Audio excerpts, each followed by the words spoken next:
Bonjour les amis, bon retour sur la chaîne. Petite vidéo bref sur le temps de midi. Je ferai une vidéo ce soir plus longue avec les infos de dernière minute. Mais petite vidéo pour vous faire part de la déclaration de Conceição. Enfin, Conceição qui avait dit qu'un jour il dirait ses vérités par rapport à ce qui s'est passé au Milan. C'est arrivé après Théo Hernandez.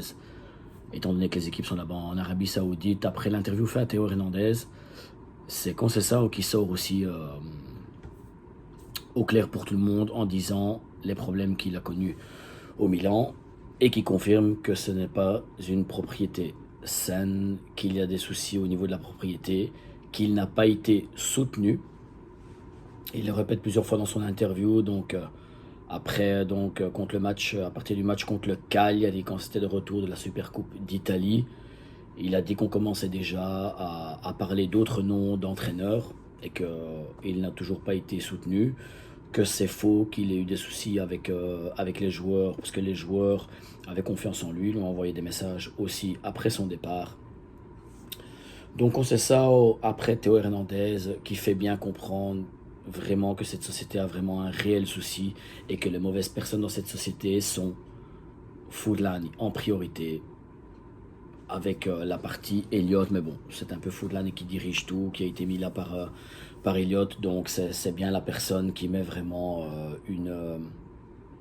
une harmonie exécrable dans ce club, même si je n'étais pas partisan de Conceição. Je suis bien content qu'il soit parti, ce n'est pas ça, mais on voit que l'un après l'autre, après Théo, même si Théo, je lui en veux aussi pour son comportement, ce n'était pas parce qu'il y a eu le départ de Maldini qui devait se comporter d'une autre manière. Donc pour son comportement, je lui en veux d'une certaine manière, pas pour le reste, parce qu'il y a des mensonges qui ont été dits.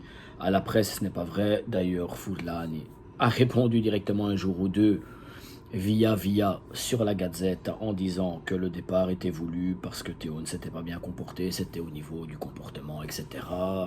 Salaire demandé, des chiffres qui n'étaient pas vrais. Donc voilà, justification encore et toujours des mensonges de la part de Foodlani. Conceição qui confirme ça, confirme vraiment cette comment dire ce climat nauséabond qu'il y a vraiment dans ce club. Et tant qu'on ne fera pas partir Elliott avec Foodlani, on continuera malheureusement à être dans ce climat vraiment mauvais, vraiment malsain, et où un dirigeant comme Tade ne peut pas travailler correctement. Tade, et je vous donne juste cette petite info ici, qui est en train de travailler avec Pina Zahavi, l'agent de Nkunku, pour essayer de trouver la solution et de le faire partir au mois de janvier, ce qui permettrait soit de le vendre et de récupérer l'argent, ce qui me semble difficile, ou de le faire partir en prêt, mais encore une fois, Tade doit remédier aux bêtises faites de Foodlani avec Moncada, mais surtout Foodlani. Donc voilà, Tade. Espérons qu'il arrive de ce côté-là et que cet homme puisse travailler enfin tranquillement dès que Foodlani quittera notre club bien aimé. Voilà pour les nouvelles brèves de ce midi. Je referai une petite vidéo ce soir et comme ça je vous dirai les dernières infos au niveau du mercato, que ce soit pour l'arrivée de Füllkrug et du défenseur central.